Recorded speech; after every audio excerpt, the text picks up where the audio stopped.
I sat down with astrologer Alexis Cox to discuss the bigger picture, how to use astrology to select auspicious times, how to use astrology in conjunction with yoga. Check it out.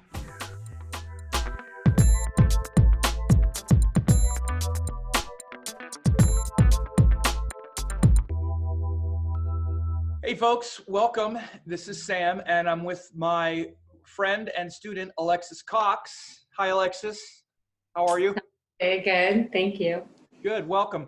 And Alexis studied with me several years ago, and she's ongoing, an excellent astrologer, and she's taken a very integrative approach to using astrology with yoga and Ayurveda and a whole sort of hybrid system. And she's going to be showing us, basically how it really plugs in with the bigger picture and all that stuff.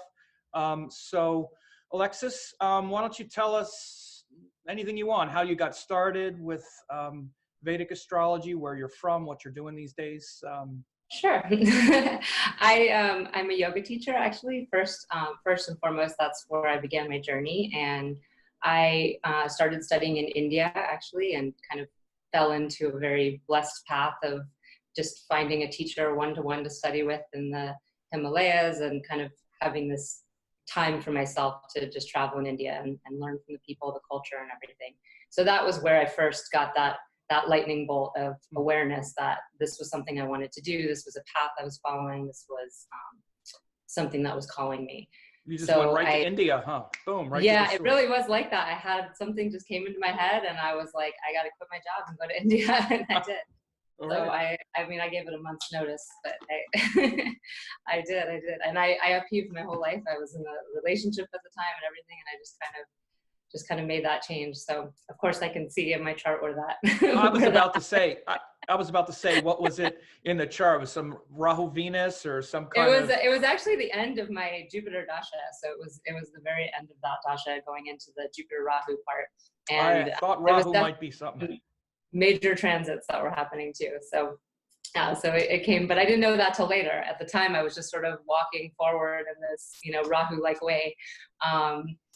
And I just got lucky, everywhere I went, the country welcomed me, the people welcomed me, the culture welcomed me. And I didn't even know, anything about it, but it just sort of happened. Just took my shoes off and walked around the temple and bowed down and waited to find out what was going to happen. Wow.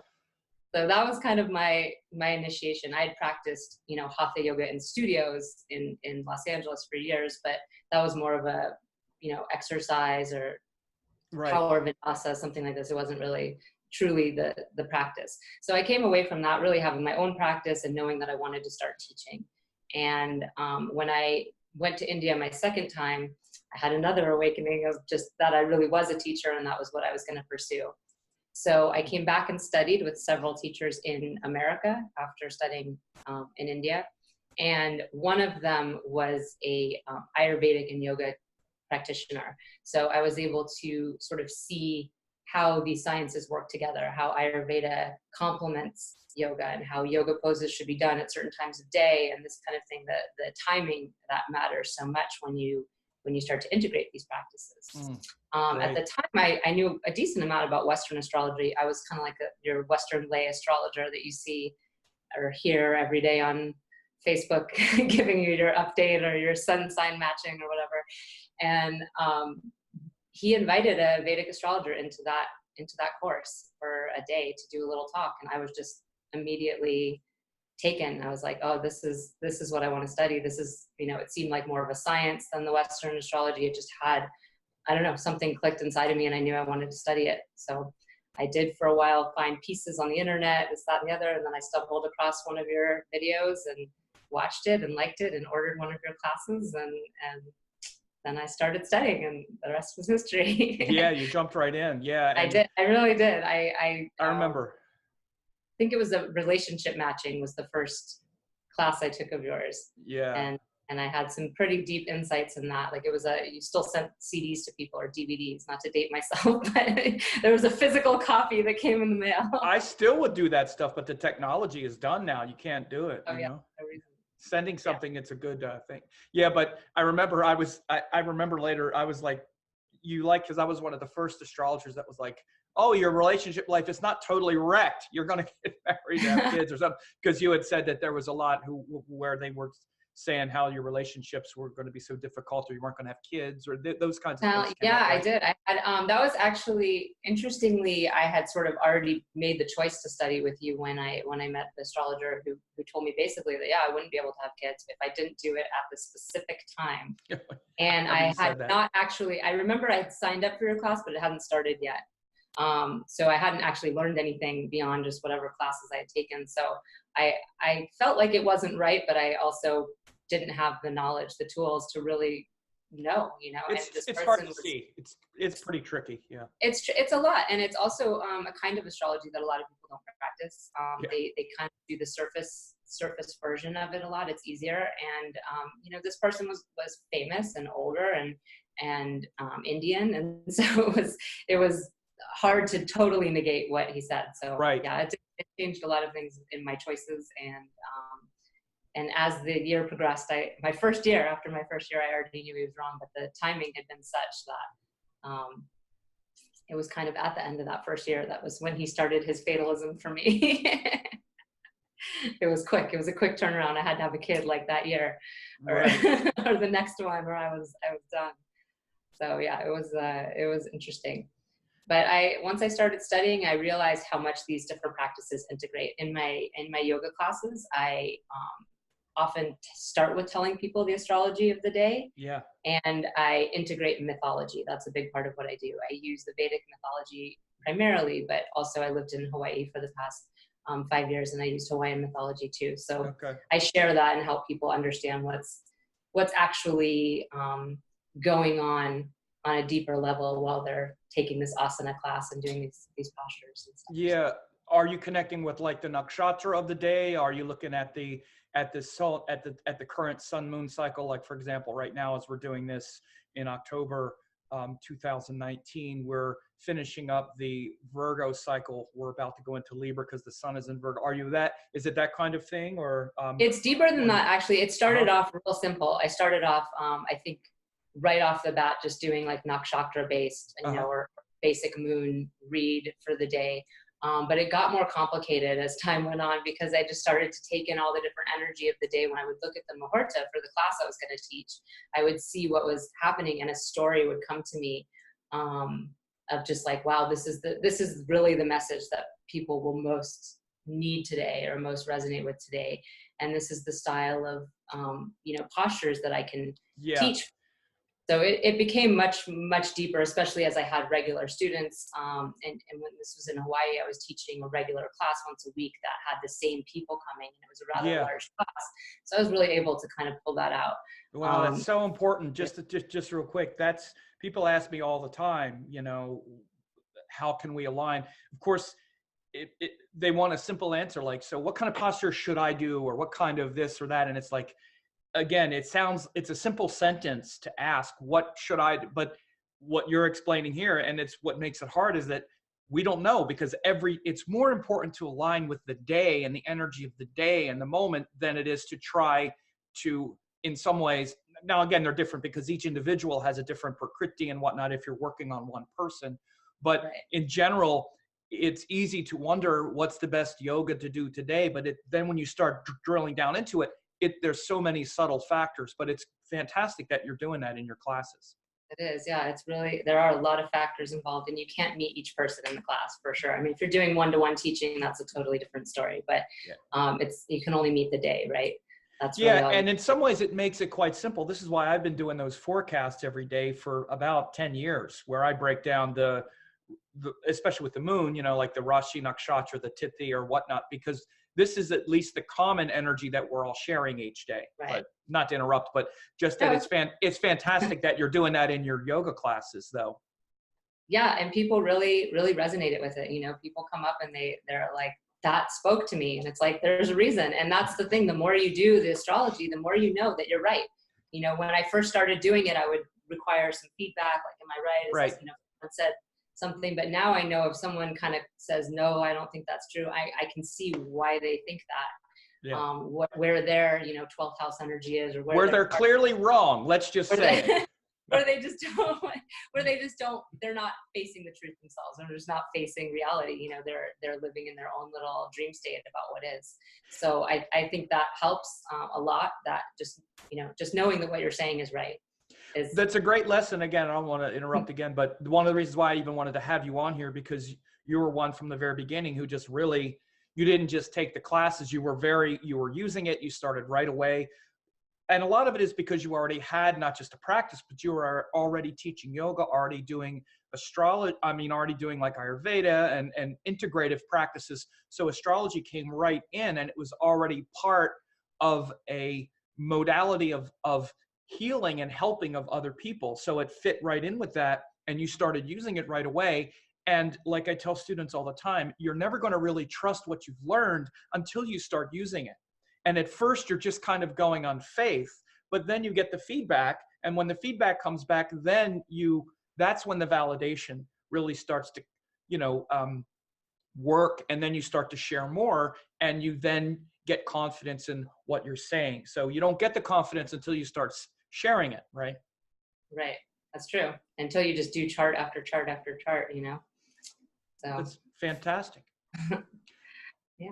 And so and so from there you've gone to, I know you lived in Hawaii. What's happening these days? What's up now? I've moved a lot of my business online. I unfortunately was needing to evacuate Hawaii during the volcanic episode last May, which was another astrologically aligned event. May 3rd was the day the lava started flowing. It was literally the day that Mars moved into Capricorn. So it was definitely a powerful time. And so I have resettled in Southern California, where I was before, and am working primarily on getting things online, but doing some local classes as well while I sort of discern where I'm going to be planting longer term roots. So I've also started teaching some yoga classes specifically directed towards mothers, because I had a child. He's almost 3. He'll be 3 in a month. So and your website is what's it called again? I know what it is, but I want you to say www.radhahomeyoga.com. So Radha's the name I was given in India by that first teacher I studied with. And it took me a long time to sort of use that name for a variety of reasons, I think. But the home is actually my son's last name. We gave him his own last name. It was kind of one that was being used by both of us, but it was okay in Hawaii to just give a last name to a child that's not either person's legal last name. And so we chose it and gifted him with that name. And then I've taken it on as well. So that's where the name came from. So it's Radha Home Yoga, RADHA. HOME yoga.com. And, when I saw that you were using that, one of the things I thought of, this just came into my mind because I know that one of the things in your life was moving a lot. I thought it was a way to sort of call in this, I'm getting a home. It's just like I'm. It is in a way. And that's one of the reasons it resonates with me.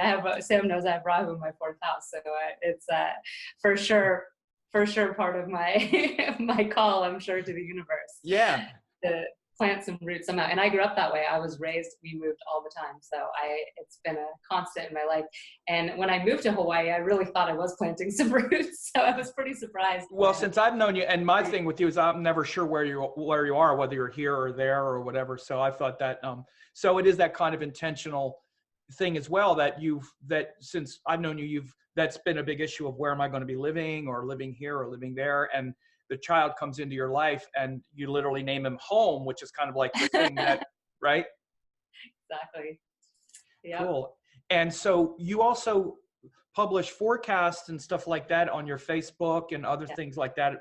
And updates on your website. And you started doing those forecasts with with the full moons and new moons and stuff. Is that? I actually started that a long time ago when we were still probably in my 2nd year of studying. I've studied 3 years with Sam, and then did some teaching assistance and tutoring for him. So I did that by writing, just written ones for a long time. And actually the whole volcanic episode really pushed me to start doing videos. So I've been doing those for a while now.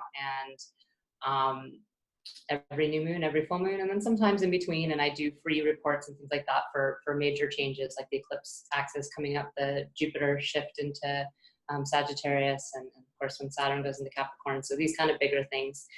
So yeah, yeah, we'll have all those links down there, below the video as well. Awesome. So people definitely stay in touch. She does great work. So what other stuff? So you wanted to share some, you had some outlines and stuff.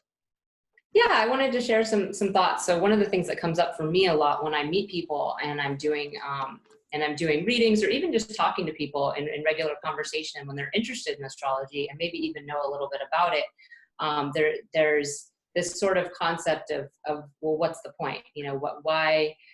Why do I need to know these things if it's just going to be bad energy? Somebody I know is always saying that. He's like, I believe everything you're saying, but I just don't, why would I want to know? It's just going to make me nervous or scared or anxious or feel, this way or that way. Or isn't it better to just flow with it? And as they say, as they're totally out of the flow, as they're flowing with their ego. Anyway. Sorry. Exactly. That's really the answer, is that you're not flowing with it. You're going to be fighting it. It's going to be it's like getting in the water without paying any attention to how the current's going or what the wave set just happened or what you're doing. I spend like the ocean a lot, but you have to pay attention. You have to look at the waves and you have to know what's happening. And you have or to what just popped into my head too. It just popped into my head too. It's like, let me get on this roller coaster and flow with it. Well, once you get in the roller coaster is making you ride. You're not flowing anymore. You're on the roller coaster. It's kind of like, that's what the ego is. When it's unconscious, it's like, we're just flowing with all of our triggers and patterns. It's like we're just riding a roller coaster saying, well, I'm just going to flow. We're already on it. Exactly. Yeah. And there's a lot of that fatalism that people have, especially I find it more with Western astrology, because I think when people do find Vedic astrology, if they study it or they learn a little bit more, it's going to move beyond that. But I see it also with the Vedic astrology, especially sometimes with the more, with more of the Indian range of that. With people I've often felt like Vedic astrology is in fact more fatalistic in that sense. It could be. Yeah. It really depends, but yeah. Yeah, it depends on who you're speaking to, I guess, and what their experience is. But I like to move people beyond that when I'm doing readings with them and when I'm talking to them about even the alignment of the day or what's happening. And then the other group of people that I really run into are those who do know a lot, who maybe study Ayurveda or study yoga and are practitioners in this way, and maybe even know some Vedic astrology. And they find themselves stuck a lot because their class times are at these times that are totally not appropriate for that time of class, and they can't choose because that's the time the studio offers classes, or they own a studio and they have to do those class times because that's when people are off work. We live in a society that's not at all honoring of these cycles. It's not at all honoring of the moon or any of the alignments, certainly not even just the full and new moon, TTs, the phases, none of that. Nothing really is honored in our society. So we're fighting that always. We're living in a world where things have to happen on the weekends, and they have to be on dates that are available or free for all these other reasons. And that people are then like, well, what's the point? I can't ever get that muhurta, that timing right. I can't ever make it right. And so now I'm just working with a bad time, basically, or bad timing.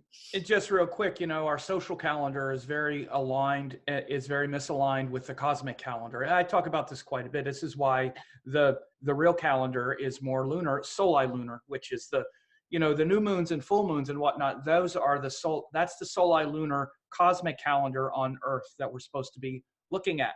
But we actually go by the Gregorian calendar, which is just sun-based. And again, that's what shows our months and our days of the week. All of that's what what's called a civil calendar is out of alignment with that sort of cosmic calendar. And that's why when we do these updates, these soli, lunar months, new moons, full moons, that's realigning spirit with the cosmos rather than trying to align. And once you orient spirit with that, then of course your energies and actions then also start to orient with that. Exactly. Yeah. And that's true in a lot of other cultures. They do have lunar calendar. Of course, in Indian culture, Right. Well, but even in other cultures. In others as well, for sure, yeah. In other societies, they do that. So we are out of touch, and that is hard. It's hard when you know these practices to even implement them in a world that really is, not honoring of that at all. So I like to work with people on things like that. And I like to talk to them about how you can work with that energy, especially because I have taught so many classes and not had a choice of when they were.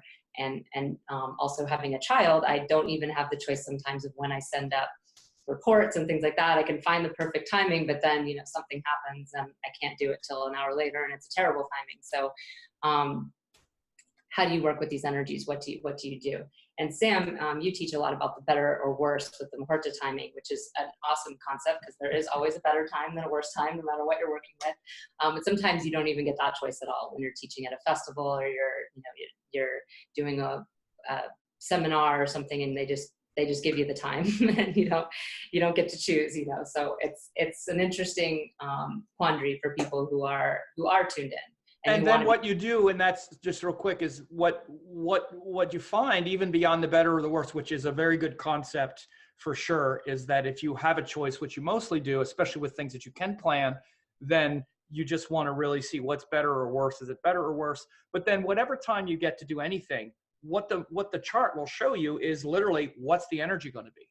And you can, right. and that's what you're working with. So regardless of whether or not I wish it could have been that, or it's this or that, you're always in that moment and you're always dealing with the energy of that moment. So it's best to, again, not get on the roller coaster ride of that moment, but to instead be in the water with it and knowing that there's going to be some intensity because there's this thing going on here and this thing going there, and Mars is in the 10th house. So people are going to be feisty or whatever the heck it is.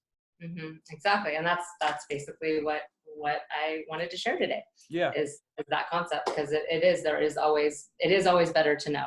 It's always better to be in the know. And these things can go, just real quick and then I'll be quiet. but the reason this is also important, it really plays into a lot of illusions that astrology and that astrologers perpetuate often is, for example, we're all under difficult transits and stuff sometimes for months at a time. We just had K2 Saturn join for 6 months. So what do you put your life on hold? No, you still live your life. You just have to know what that thing is. This is just a wave that you have to learn how to dance with gracefully. All of it is divine energy. You're not, Mars is combust 2 or 3 months out of the year. Sometimes, you just deal with it at that time. So knowing these cycles and, knowing that every Muhurta for that amount of time is going to have that K2 Saturn join somewhere, knowing where it is and understanding that these are all divine powers. Actually, they're not even challenges, they're powers. And it's just a matter of whether or not you're able to deal with that power. And sometimes the intense planets, the power is harder to hold, but it also gives a greater payoff and a greater reward when we're able to, use it creatively. That's why there's been so much, transformation and creativity this year, especially with that K2 Saturn and then Jupiter and Scorpio, like all that stuff that was going on these last several, it's been very heavy, but it's also enormous transformation. So we can't pick and choose when to live life. It's going to keep living all the time. You got to be dealing with times. Oh, Mercury retrograde. Should I not do this? Again, this is sort of the typical one. Should I wait till Mercury retrograde before I travel or something? It's like, airplanes fly all the time when Mercury's retrograde and they don't crash. It just might, so as astrologers, we also have to be careful not to exacerbate people's fears and paranoia around just living every day. Right. So I just wanted to get that out there because it's such a button. It's right on topic. It's right on topic. Yeah. So I will share these PDFs. I'll go through them kind of quickly since we've covered some of the information in them. But I just kind of wanted to give a visual. I'm a visual learner myself, so when I see things written, it can be very helpful to to getting that locked in that brain. So do this. So the first PDF is just the basic thing we just talked about. What's the point? If my personality and my karma is set, if I don't get to choose my own timing and events, and if I can't always choose who I'm around, regards to personal compatibility, because of course we work with people we didn't get to hire, we constantly have to engage with people we didn't hire, and most people didn't do an astrological compatibility reading prior to getting married or involved with someone. So you have all this connection with people that you didn't get to choose. Circumstances beyond your control. Circumstances beyond your control. And some of us have more of those than others. So it's, it's a big issue that can come up, especially for people who aren't in control of their own business or don't have as much power in this world. So what's the point of knowing if I can't change it? And the answer is you can. And of course, we've all heard the quote, life is 10% what happens to you, 90% how you react to it. So that's a big part of understanding how you can work with different energies, is that life is going to happen the way it is. Volcanoes are going to erupt, earthquakes are going to happen, fires are going to happen, accidents in the street are going to happen. There's going to be a million different things that happen to you along the way, but we always have a choice of how we act in that situation and how we react in that situation. And with the astrological alignments, there's always a range of possibility. So one of the things, Sam, you teach a lot in your beginning class, especially that first year, is each planet, each house, and each sign, and that range of possibility within it. Every planet has an evolutionary process, and every house has a range of lower experience to higher experience, and every sign has its own richness of potential. So with the planets, this is one of my favorite parts of your level 1 class, is going through each of the planets and their evolutionary principles. And I go through it with my clients all the time, because they might have a debilitated Venus, let's say, or we just had one in the sky. So it's a good, it's in the mind. When someone has that lower Venus energy, when it's in Virgo, or wherever it might be, they might be more clingy to receiving and getting in love and happiness, and they want everything to be pleasing for their body and for them, and they're more selfish, and they're not as good at that give and take. They're not as amicable, and they're more inclined to see fault in things and to make everything about right or wrong, or this kind of thing. So that's a lower level of Venus energy. Venus is not expressing itself in its happiest, most loving, most connective form. And then the next step up from that is Venus connecting with one another in a way where we have that give and take, where we want both people to be happy, where we feel like your needs are as important as my needs, and we can work through that together. The final way where Venus is actually exalted is in Pisces. And that is where Venus is happy just because it's a relationship through spirit, through source, to the other person. So it's not that you have this transaction where you need the other person to give you something in exchange for what you're getting, but there's this awareness that, if you just put love out into the universe, it will come back to you. If you're just happy, then happiness will be all around you. And it's not about the getting, and it's more about the giving and being out there and being in tune with what is higher than us and what's connected. So that's just, kind of with Venus, that evolutionary process. And I'm not going to, of course, go through it with every planet, but each planet has that potential, and we each have a chance to access it at a different level. So somebody who has a debilitated Venus might not really have that high Venus in range for them, but they can work with what they do have. They can work with the fact that they have maybe a more Tamasic Venus, more rooted in the body, more rooted in the details, and they can try to take really good care of themselves. That can help with their happiness. They can work with their healing and herbalism and massage therapy and things like that to give themselves that pleasure they desire, but also in a way that will increase their happiness on a greater level and make them see in a clearer way and feel a little bit more giving to others as well. So there's different ways we can work with the planets regardless of where they fall in our chart. So this is coming more from the natal chart perspective, but also transits. When it's in the sky, which we just had, Venus was debilitated, but there was also other planetary alignments. Mercury was exalted, joined Venus at the same time. So we had a chance to have better conversations where we really communicated clearly about what was bothering us or what we did feel wasn't right in a situation. And that allowed us to access a little bit more intelligence when we were dealing with our lack of happiness, or our feeling that we're a little bit, feeling contracted and detail oriented and nitpicky and not as much just wanting to enjoy one another. So there's that part with the planets, and the houses also have that, which I'll get into in a little bit.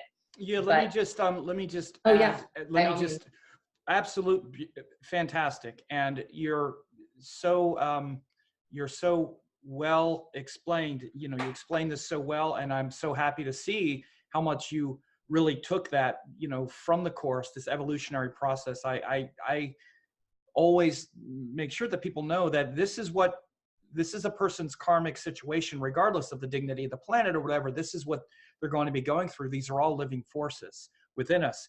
And what we're looking at in the chart is just the illusion that we're under, because Venus is always expressing itself as the connection to bliss and joy of the soul itself. That's the nature of Venus. There's no way for everything in life is nothing but an expression of the bliss of Venus. When we're looking at someone's chart, if we see that has a difficult dignity or whatever the thing is, it's showing the suffering because we're not able to access that. And so what you're describing and what we're looking at in the chart is this is what the ego is. The ego is this illusion of separateness that darkens all of these pure forces and makes them feel like something less than what they are. And so when person is suffering with Venus issues, it's harder for them to access that pure bliss of the soul, the way you just explained it, because that's our nature. Our nature is bliss, but instead it feels to me like crankiness, bitchiness, complaining about everything, and nothing's ever perfect. So that's the suffering. But it doesn't mean that the person's true nature is still not that thing. So when planets have difficult dignity, or again, we focus on something like a debilitation, but it's also a, you know, interaction with Saturn, or even something like Mars, which then excites it and shows where we might find beauty and happiness in conflict, or whatever the thing is that's interrupting or disrupting the flow. What you're describing is the perfect remedy, is to go back and explain that beautiful part that everyone will experience at some point in their life, whether, you know, regardless of the condition, because that's our nature. And everyone will recognize that higher function if it's explained to them. Right. And sometimes astrologers, again, they lose the forest for the trees. They lose that, and they think, well, because it's difficult, that the person never experiences the beauty. Of course not. It's just harder to. And what can happen when the planets are in difficult dignity is it's harder for us to experience that lighter, pure form. And by the way, even when the planets are exalted and great, that causes problems too. Right, because exactly. Then we're like, well, I need to be. That's a huge truth. Yeah. It's always a range. And astrologers, you know, I tend to say that they tend to exaggerate. The good is not as that great, and the bad is not that bad. Everything is within a range that is more manageable than astrologers tend to make it. And even when they say something is good, there's also a difficult quality with the good. So it's a whole range. But I just wanted to point out how fantastic it was the way you explained that. And what Alexis is doing too, just so people can see, is she's taking that universal principle of Venus and she's connecting it with the gunas. This is why Alexis got so into it, because we're talking about tamas, rajas, and sattva. And as someone who had already studied those things, when she looked at the course material, she's like, oh, I get this. This is a framework that each of the planets are these universal principles, and they are expressing themselves through the gunas. This is a principle of Sankhya philosophy. Anyway. Which I actually have a little thing on that just to quickly show what the gunas are. Absolutely. But I'll do that in 1 second. I appreciate that. I definitely appreciate your addition there, because it's so important that people understand that. And I think that's where a lot of the fatalism comes, is people get committed to, I am this, and so I'm going to be like this. And they don't even really feel like they want to evolve. And that's not what we're doing here. Last thing. And astrologers can reinforce that illusion. When it's not done correctly, it can even reinforce it. Like, you're this, you're that. And they're like, you're right, I am. It's like, wait a second. This is just your ego covering your soul's nature. And so this is the great thing the astrologer does. Of course, people know what their difficulties are, and you don't need to hang on in them too long. Of course, you need to acknowledge them. But the greatest thing astrology can do is reconnect the person with the pure energy, with that pure soul energy. So sounds like you're doing a great job with that, so even just the way you explain this. I moved the slide or the page because what we were getting to is really where we need to be, is that the purpose of the Vedic arts and sciences is not to bring us closer to truth, or is to bring us closer to truth, not to give us stuff or make us happy in the short term. And that's the big thing that I try to express to people again and again. It's not that you're supposed to get the car or the partner you want or whatever the thing is that you want. The point is to get closer to truth. And that is really hard for people to understand from a Western perspective, because of course the point of life is to get the car and the partner and the job you want, and even in India, even in other cultures, that's becoming more and more the aim of what people are doing in their life. So they don't want to hear, I'm going to have, hardship and I'm going to learn from that. Because that's not what people want. People want good stuff now. So this concept is one of the ones that's the hardest to explain or to get people on board with. But ultimately, in not just astrology, but in all the Vedic sciences, we have this concept of Sanatana Dharma, and this is eternal truth. This is the place we're all going. This is where we are trying to be. It's a truth that is beyond even the striving that we might strive for. It's the eternal truth. All roads end here. The order and governance of the cosmos, the universal reality we're all ultimately going towards. And I took out the word striving because the striving itself keeps you from getting there. It's a maybe even more of a surrender than a strive. So that's the big truth. And the other truth we're most familiar with is on the bottom there. The Swadharma is like your personal truth. And it's the path that your chart will show clearly what you're doing here on this planet, in this body, as this person, and what your point is in this life.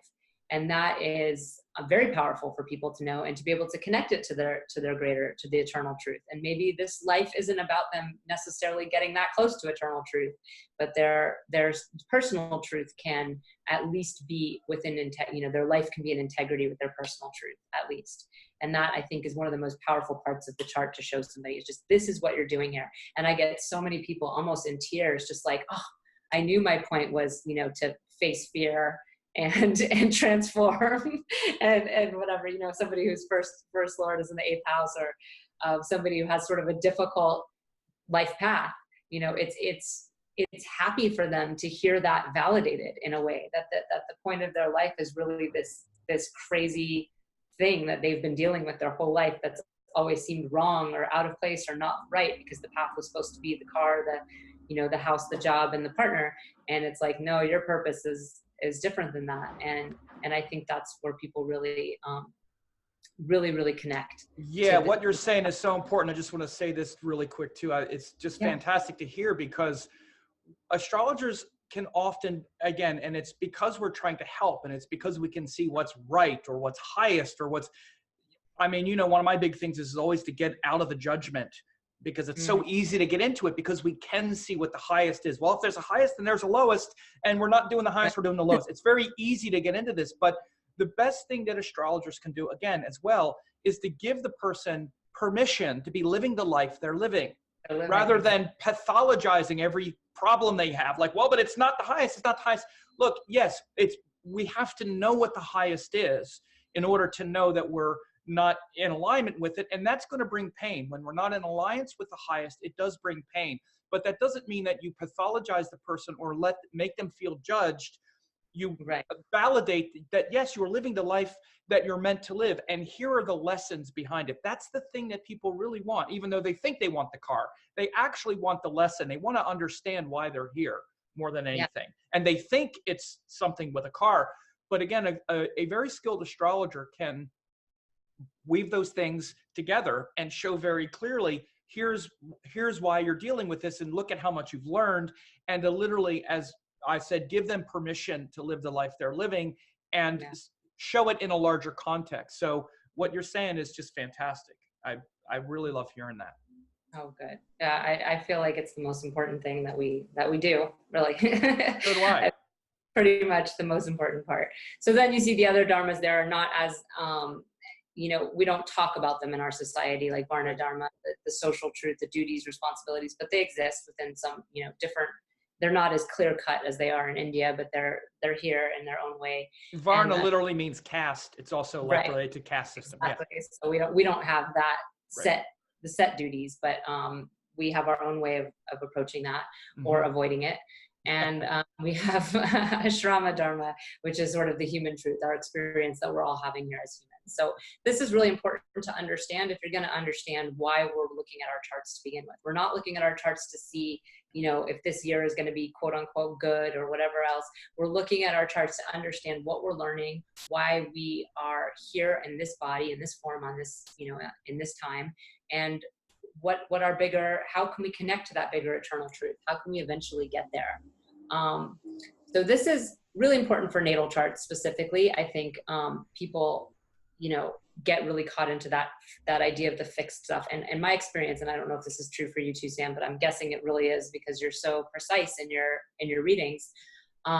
It's just people feel relief. You know, when they have a hard chart or hard things they're going through, they actually feel relief that I'm describing what it is. And it's like, oh, there's a reason why this is happening, or, oh, it's actually happening to me. It's not just, you know, me being this way or that way. It's some kind of validation, I think.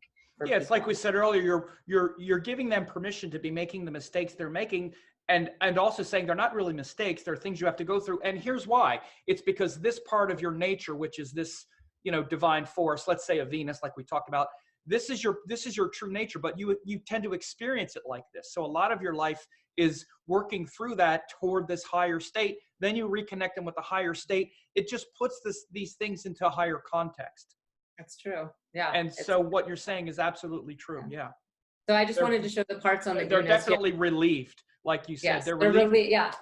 Relieved and even crying. I mean, I get a lot of people that cry from it's a release of all this pent up stuff they've had thinking they're wrong for so long. Yeah. So it's really powerful how much this can unlock for people.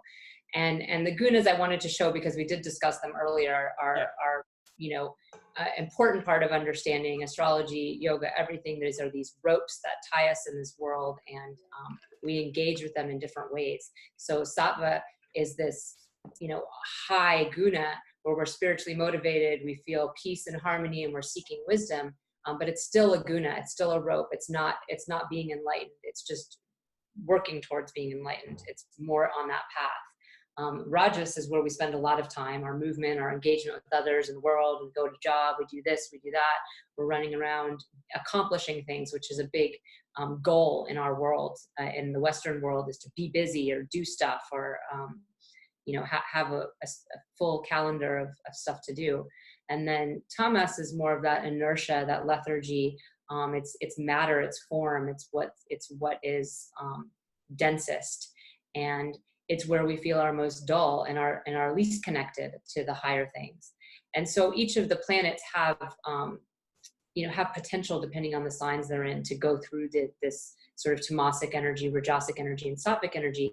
And it's not as simple as like, oh, Pisces is a sattvic sign, and so when, you know, Saturn is in Pisces, it's sattvic. It's more like each planet has its own job it's doing, and everyone has a Saturn in their chart, and it's all doing the same thing. It's expressing our fear, it's expressing our humility, it's our hard work, it's really our sense of time, our understanding of time, our reality and awareness that we will die one day is the sort of harshest end of it. But the earlier part of it is that rushed feeling we feel, or that feeling of anxiety we feel that we're not accomplishing everything we need to accomplish because there's a set amount of time. And, Saturn is going to feel better, not necessarily in a sign that is a quote good sign or a feel good sign. It's going to do best in its own sign of Capricorn, where it feels really, motivated to achieve something and use everything around it in order to get to a goal and physically achieve something. It's exalted in Libra, where we're working with people actually, and the world around us, and are able to set boundaries around that, and are able to really engage with people in a way that has some fences around it.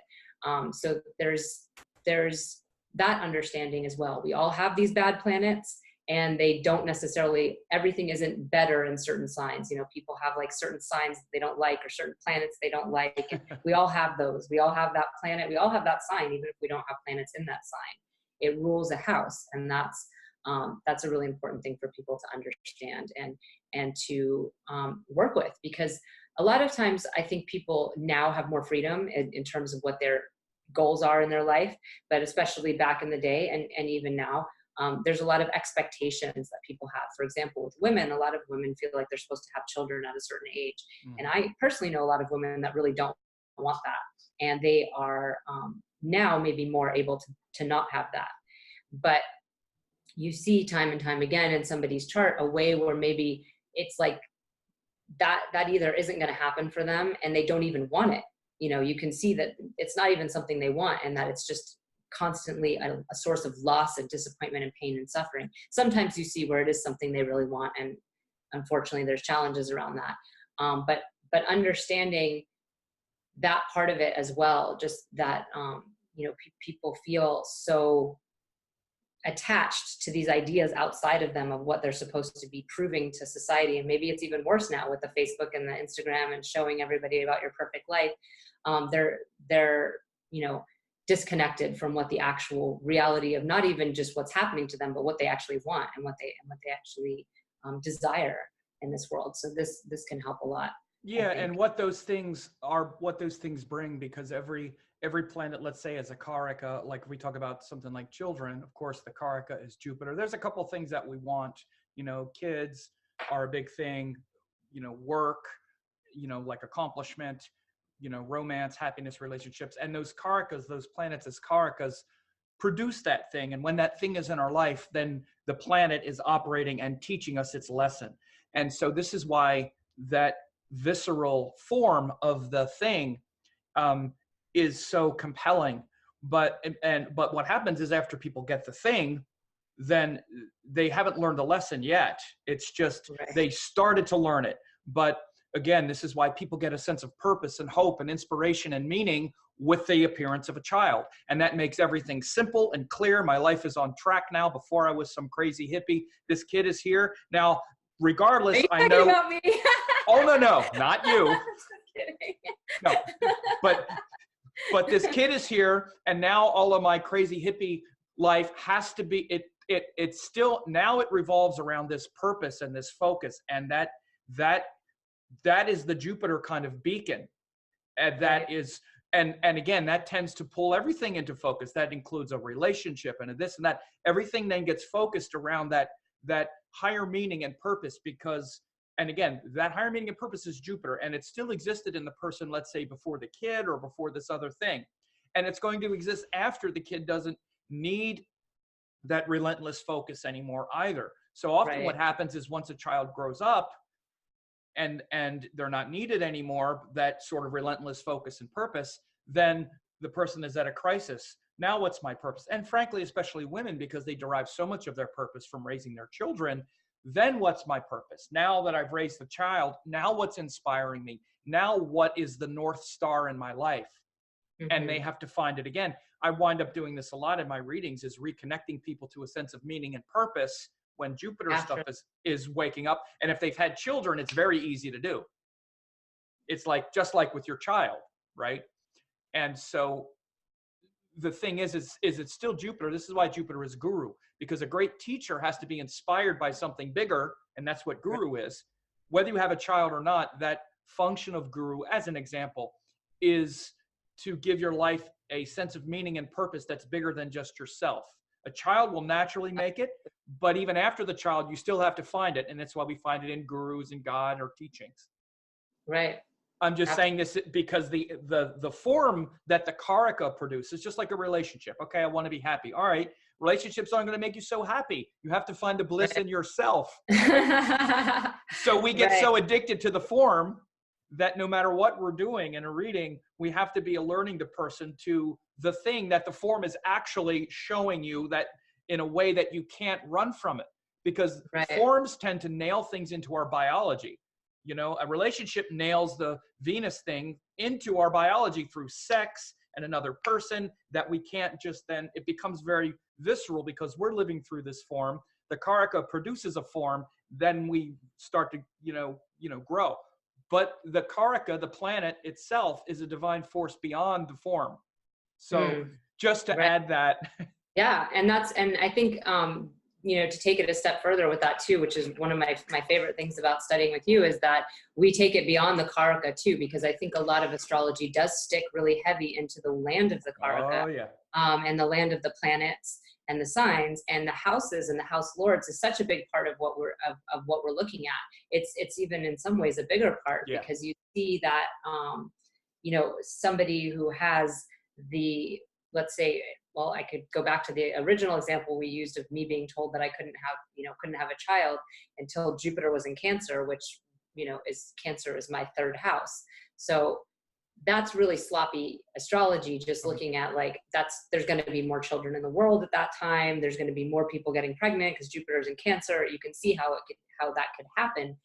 But for me and my specific chart, if you're looking at it as an astrologer, you can see that my fourth house is Leo, and that it's actually going to make more sense when Jupiter transits my fourth house that I would get pregnant, which is exactly what ended up happening. Literally right after the alignment that he said that I had to get pregnant in is when I got pregnant. So that's just understanding that is so important, and understanding also yogas, how the different house lords interact. When one of our structural signs or one of our structural houses has that lord in a dharmic house or vice versa, that's when we have results. And they might not feel good. They might not be the feel good results we want, but that's when things happen. So there's a difference between the energy of how something feels. Venus and Jupiter might feel good. Saturn and Mars might not feel as good. But again, using myself as an example, Saturn is my yoga karaka planet. So for better or worse, it doesn't always feel good, but it's more likely to produce the results in my life of what I want. So that's something that people really don't understand if they're coming from a Western perspective, at all. But even a lot of Vedic astrologers don't really practice that. And no, the Karakas are overused. I just used it because we were talking about that, but absolutely. Yeah. Oh no, I wasn't. Yeah, it was actually the next place I was going anyway. So I just used it as a segue. I wasn't thinking that you were focusing on that, because you're of course the reason why I know to focus on the house lords and everything is because that's really how you teach. And that's, the difference real quick, the difference is, and the way to really understand it for others as well, is that the Karaka shows the shared karma that we have around it. Venus shows the shared karma we all have around relationships. Jupiter shows the shared karma, how a child or creativity or guru feels to all of us. It's the Karaka.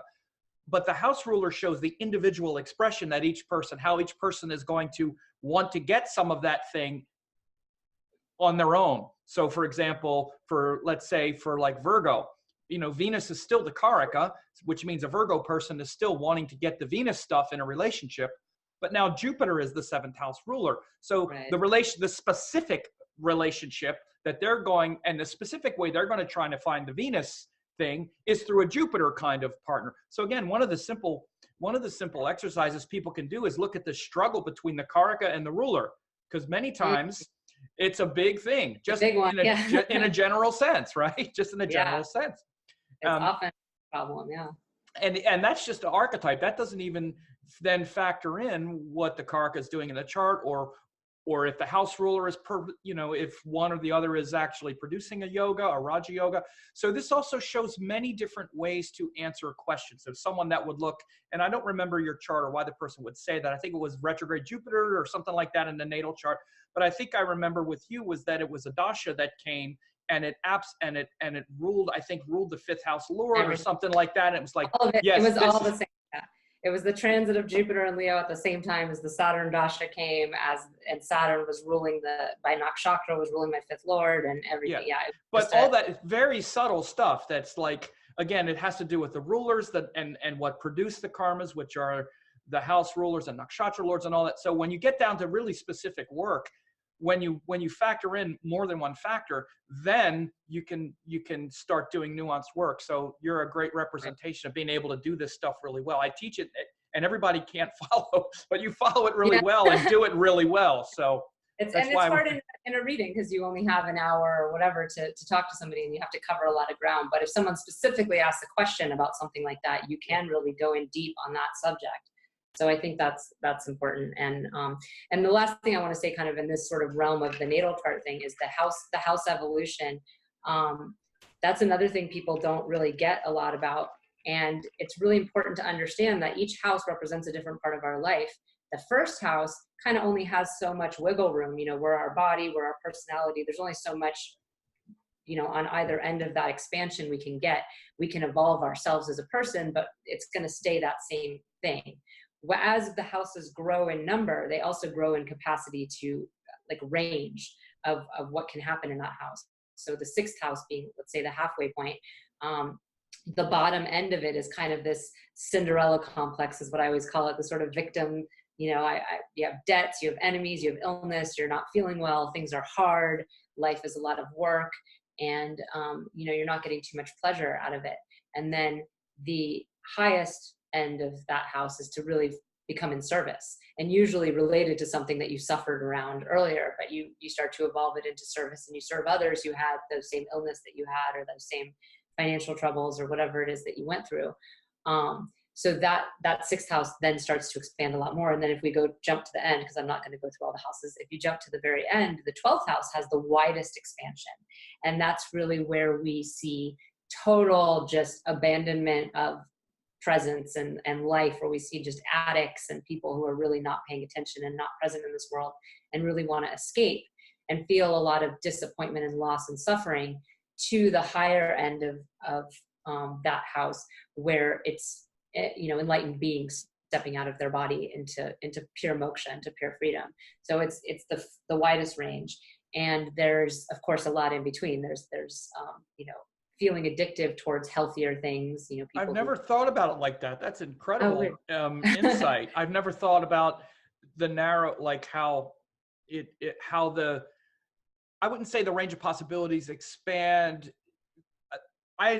What you're saying makes so much sense, because they become more expansive.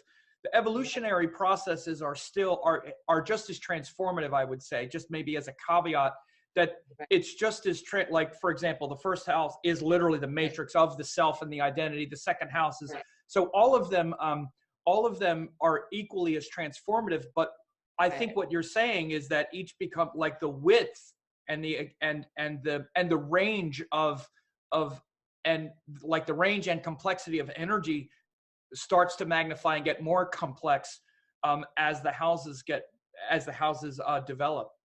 Yeah, that's exactly what I'm saying. Like, for sure, of course, the person you're supposed to evolve is yourself and your body, but it's just what the house covers is not as wide a range. And I don't have the perfect words to. No, you're saying it very well. Yeah.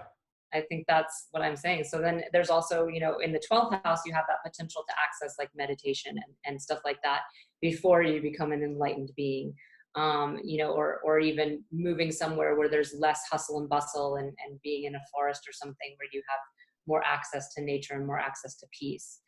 So this is the segue, I would say, into what I wanted to talk about with like event planning and muhurta and stuff like that, because this is a big thing for me as a yoga teacher. I've had to teach at festivals where I've pitched a class, and I've said, you know, this is the class I'm going to do, and maybe you do this isn't actually something I would do, but I'm just going to use it as an example because it's a good one. You know, a class on inversions, and you want to teach a fiery class of the power of vinyasa with inversion, you know, hardcore inversions in it, and you pitch this to a festival you really want to teach at, and they accept your class. And then they tell you what time your class is at. And it's like, you know, 1:30 in the afternoon on the first day of the festival. There's not going to be that many people. It's hot. And then let's say, you know, enough astrology where you look up the muhurta, and the muhurta is just, you know, really not conducive to doing this class that you pitched.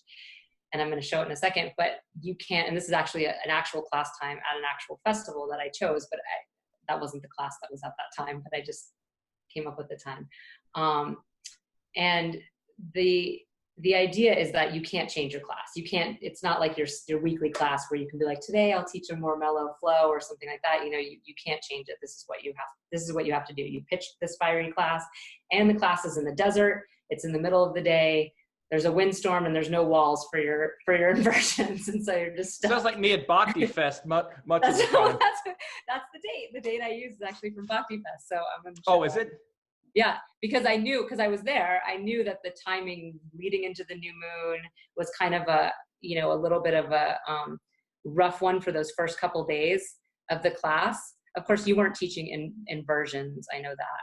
I feel confident your class wasn't an inversion class.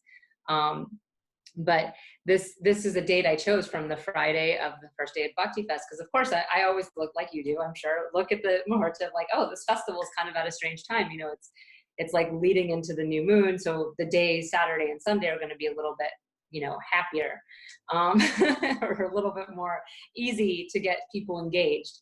And of course, again, I would never pitch this class, and neither would you, but there's this handstand class, you know, rock your handstand and power vinyasa flow in a tent with no walls, and it's, you know, 95 degrees out and there's a windstorm, and you're trying to teach this class, right? And you really want this class to go well because you want to teach there again, or you want to, you know, you just want to make the people in the class have a good experience. So what would you do as a teacher here? You know, you end up in the situation at this time that I chose 130, Saturn and Ketu are both on the rising sign. Saturn brings, you know, a lot of fear and hesitation, which, especially if you're trying to get people to turn upside down, is not really what you're looking for.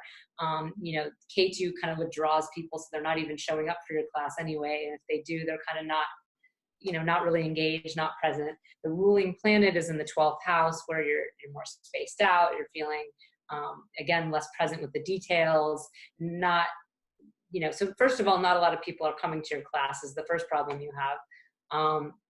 But then you can look at the chart and also see there's all these planets in the 10th house, and there's other alignments that can help your class out.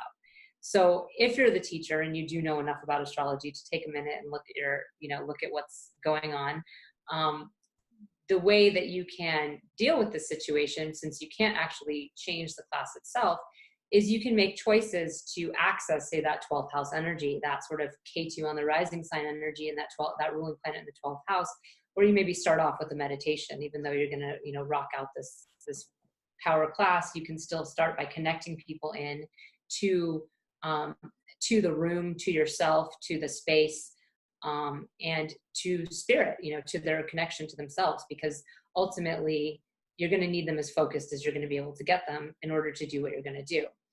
And then you can also use techniques of really slowly getting them into the postures that you've promised to get them into for this class, and make sure that they're present by constantly repeating your directions and the things that you're doing in order to turn them upside down very carefully and slowly, especially because you don't have any walls.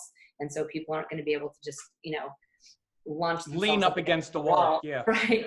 Yeah. And then you can also be aware of other factors, like who's going to come to your class, you know, is people who are probably either really into this kind of thing that are going to show up anyway, because with this alignment, not as many people are even going to show up to your class. Especially that kind of class, they're all going to be in the sound booth over there, you know, zoning out to some singing bowls or something. They're not really going to be coming to inversion class. So it's going to be people who are either really hardcore into this, or people who have different things activated in their chart. And that's another thing to be aware of, that people have different things activated in their chart as a result of their own natal chart. So it might not be, you know, it might be the 12th house for everybody, but at the same time, that rising sign could be someone else's third house. And they could be, you know, they could be really, you know, their third lord in their third house or something like that. Well, that's not really possible, but they could have something that compels them to really want to show up and learn something new that day. And they could be more focused than other people as a result of that. So you work with what you have, and you do have all those planets in your 10th house. So you can see how it's important for your career. You're feeling your career in it. Your 9th lord is in your 10th house. That's a Raja Yoga we were talking about earlier, where you see a dharmic house lord in a structural house. So you see that there's some teaching available for your career, some wisdom and that kind of thing. The moon is in the 9th house. So there's, you know, that capacity to be a compassionate teacher, and a teacher who relates to the students and feels, you know, feels into how they're feeling and how they're experiencing the class. So you have a lot of connectivity available. Both Venus and Mercury are joined. Your 9th lord in the 10th, and in that 10th house, so your communication style might be very good. It's an exalted Mercury. So there's all kinds of things you do have to work with. And of course, what I do also fifth lord, fifth lord too, Mars. The 5th lord, yeah, the 5th lord is in, exactly. They're also forming Raj Yogas with Mercury, because Mars and the right. sun, the 5th and 9th lord are joined Mercury, which rules 2 angles. So it's really good for that. It's joined the 10th lord and the 7th lord. So yeah, exactly. Since 7th and 10th Lord are in that 10th house, and the 5th Lord's in that 10th house, and so is the 9th Lord. So there's a lot of A positive lot of energy Raja Yogas. to make your class actually occur and Yeah. happen, and you know, to make what you're trying to have happen. But if you're not at all aware of it, you might get caught up in anxiety. You might get caught up in the fact that not enough people showed up for the class this day, or you might get caught up in the fact that people don't seem as present as they are, and you're starting off with your loud music, wanting people to listen to your commands, and it's like, that's not where anybody's at. That's just, you know, ignoring the reality of where people are. And of course you can tune in other ways other than looking at a chart, but how helpful is it to know specifically what's going to be working for you and what's not going to be working for you? And of course, in my case, I sit down in class and tell everybody what the alignment is for the day, so they're on board too, and they're like, oh yeah, I am feeling kind of like that. Absolutely. And I tell a story to kind of draw them into that. But even if you're not, you can really. Do you want me to put it back up? Or, no, it's fine. No, whatever you want. So that's just, you know, that's just an example of how you could end up in sort of a worst case scenario where you had zero choice. You know, you don't have any options. You can't change the time of your class, and yet you can still work with it and make it a pretty awesome class. Yeah, and the thing that you're so that you're illustrating so well is what we were saying earlier, is you're always living life. And here I even said the Saturn K2, again, they're still very close. It's in the first house. So again, what you as the person who is teaching it knows, you're feeling the Saturn K2, you're kind of representing it for everyone. But then there's all that power in your 10th house, which is literally, you always look at the house of the event. This is a career chart for you, like from your point of view, all those planets in their career house is going to show power there. But you also want to know, what part of the career does it show? Well, it shows your status, reputation, the power that you can bring, and the way you can empower others. The other real detriment that someone would come at if they didn't know better, and again, it's the oversimplistic application of, oh, well, Saturn K2 is in the first. Oh, so that's not good. And Venus is debilitated too. And again, just like focus way too much on debilitation, way too much.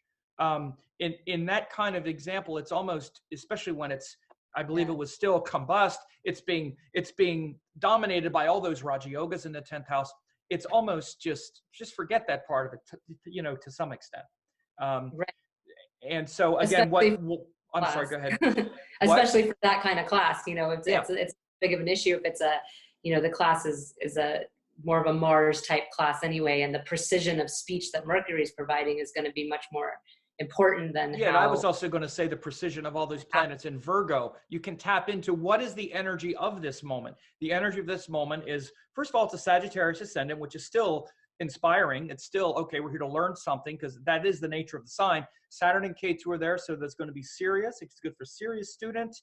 K2 is there, focused again, but it's also, like you correctly pointed out, people are a little tense, a little fearful, a little worried. They're not necessarily, hey, let's flip upside down in the desert with no walls. And it's a complex moment for sure. So it's a complex arrangement. But then again, you know, you're also talking about yoga. So all that fire in the 10th house, those planets also have directional strength, which we didn't mention. But those things, and also in Virgo, which is a lot of precision.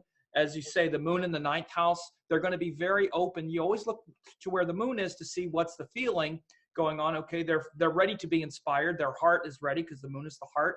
And they're also ready to do some work. And those yogas show all this energy brought together around that. It really joins all of that energy in Virgo toward higher teaching, which, as you say, 9th Lord of the 10th, 5th Lord in the 10th is also about being creative.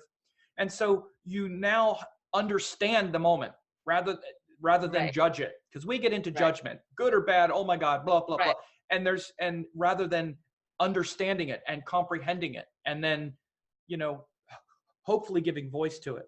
You know, one of the things I'll just say real quick that I noticed right away is, I was like, first house has to do with the head, and Jupiter, the first lord, is in the 12th, which is, I'm like, okay, inversion, like broken neck, decapitation, especially K2. K2 is also about decapitations. Rahu and K2, I'm like, you're talking about. I was like, this is just a class for injuries. Like, this is but like you said, all that paying attention to detail with Virgo can help on both ends, because everybody will be so anxious about that. So yeah, it's you know, I specifically chose a date from that because I noticed how many times wouldn't have been good times to teach, or how there was some challenging alignment at that time. And then I made up the class, of course, to be the worst case scenario for, also from an Ayurvedic perspective, because you really are not doing inversions at 1 o'clock in the afternoon. You know, that's not, you know, ideally you're not doing them in the desert, you know, anytime after 7 a.m. or something like that. So there's a lot of different principles that people who are in the know, that do want to live aligned and do want to teach aligned,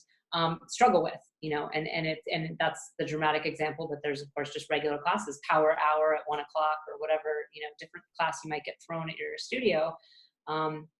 You know, it has a function in our Western world because that's when people have off work, but it's unfortunately not the best time to teach those kind of classes. So how can you deal with that, besides, you know, if you have more control, or you can tell a story, or you can, you know, do all these different things. But if you're just a regular teacher and you're just trying to teach, what can you work with? So that's really, you know.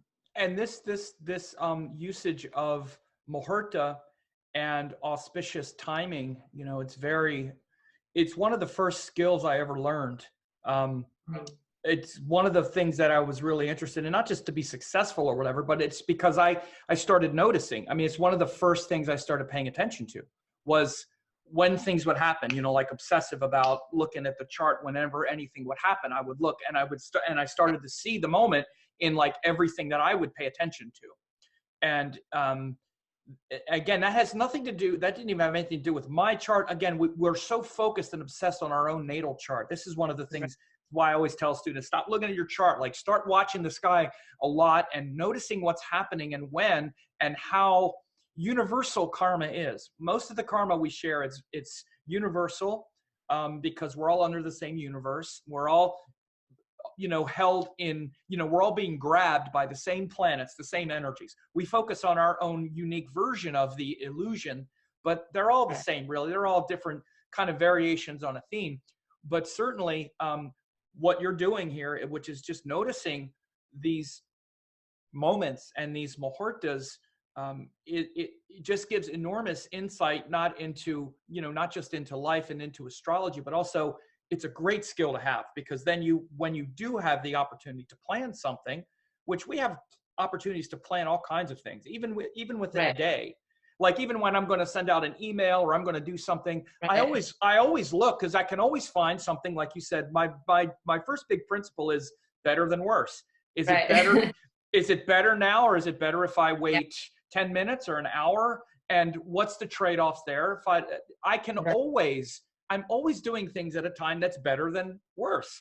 Sometimes if I want to do it in the next few hours, I'll just drill down into a harmonic chart. But drastic things happen just when the ascendant changes, because then all of the planets are ruling different houses, yoga's set up. So you've taken those things that I've taught and gone very far into, gone very far with them. It's probably why you're also successful. So this is another principle, just real quick, that I see. Unsuccessful astrologers, they don't understand Muhurta very well. So people that are successful and making a living at it. Well, that's the thing that's interesting, for me, because you've always drilled that in the Muhurta, sending out your reports and everything at the right time. And you notice a dramatic difference. I mean, when I send it out the right time, it's dramatic. But I have a son, he's not even 3 yet, and he is not always in line with when I need to do something. I might have my time set up for something, and then something happens, and before I know it, it's an hour later and I've missed my magic Muhurta. Or whatever, I just get busy and I'm caught up and I'm not able to do it. So it's important to also, work with the better or the worse. Maybe you wait a little bit later, but maybe by then it's midnight and not as good of a time to send something out or whatever. So it's an ongoing practice of doing the best you can and being aware of just what is and accepting that too, being like, oh, this time is going to be. So interestingly, I also looked at the Muhurta of the time that we were going to meet and talk. I didn't see. Honestly, I was like, I figured Sam always does, but I could only meet on Tuesdays, and you only have this certain time. So it was like, this is the time we're doing. So I didn't look at it before. I looked. How was it? Was it a good time? I agreed. I'll show it to you. Okay. I looked at it after I agreed to the time, so I didn't make the choice on the time because I didn't have any other choice. I'm going out of town next week. I would say this whole meeting is going horribly, so it must have been a horrible Muhurta. No, this is great. Okay, let me see. Oh, here it is. It was probably around, what do we got? Yeah, it was at 2:00 that we were going to meet, Oh, look at that. Today. So it was funny because look at all these Raja Yogas in the 10th house. Yay. We had, again, it was one of those things where it's like, oh, well, the ruling planet's in the 12th with K2, da, da, da, da, da. But also it's another example of things that could, and I know you just said not to focus on your own chart, but it is for me. I'm like, okay, well, I'm going to have a talk with you on video. It's in my, the ruling planet, the rising sign is my 9th house. So even though it's the 12th house in general, there is some potential for me, and that moon is where my Jupiter is as well. So there was, I wasn't like, oh no, it's just this, this situation with K2 and Saturn in the 12th. The first thing I look at is real quick. The first thing I looked at, again, because it's a career thing or a public thing. The public is, of course, the 10th house. Look at the Raja Yogas in the 10th house. 10th house, yeah. Look at all the Raja Yogas in the 10th. The first thing I look at is Raja Yogas. It's Raja Yoga because you have the ruler of this trine, Venus, in the 10th house angle, the ruler of this trine, Mercury, in the 10th house. So you have the ruler of the 9th and the 10th. You have the ruler of the 5th and the 10th. The same as that Bhakti Fest chart, exactly the same. The two trine rulers in the 10th. Wait a second, but the rising sign here is oh yeah, okay. Yeah. So Mercury is the 9th lord, Venus is the 5th lord. Yeah. Okay. So the 9th and 5th lord are both in the 10th. Right. Just like the Bhakti Fest chart. Just like the Bhakti Fest chart, yeah. Exactly the same. And then the sun is there. Okay, and again, someone will go, and it's the 8th lord, which, considering we're talking about astrology, is. But again, look at the same kind of thing though. Someone would say, oh, there's a debilitated planet in the 10th. Oh, sun's debilitated. Again, that other chart also had debilitated planet in the 10th. Right. Look, right. And then, so again, you have the 7th lord in the 7th. Again, look at how good. You also have Mars, the 4th lord, in the 9th. In the 9th, yep. So look at all the Raja Yogas. See, that's the first thing I look at. The first thing. The Raja Yogas, yep. In every chart, the first thing, the Raja Yogas and the Lagna Lord. I want the Lagna Lord strong. Well, that's what the first thing I looked at. The first thing I look at is the Lagna. It's Lord, good. And that was, it's good. It's good to look at it. No, the second thing is definitely the Raja Yogas. Absolutely, and you can see that we're talking about, again, all this 12th house energy. But I will also say that 12th house is also video. So it also shows the power of what this is. Yeah, because video is illusion. Oh, it's remote. Think of what's happening even with video. We take all this stuff for granted now, but you're there.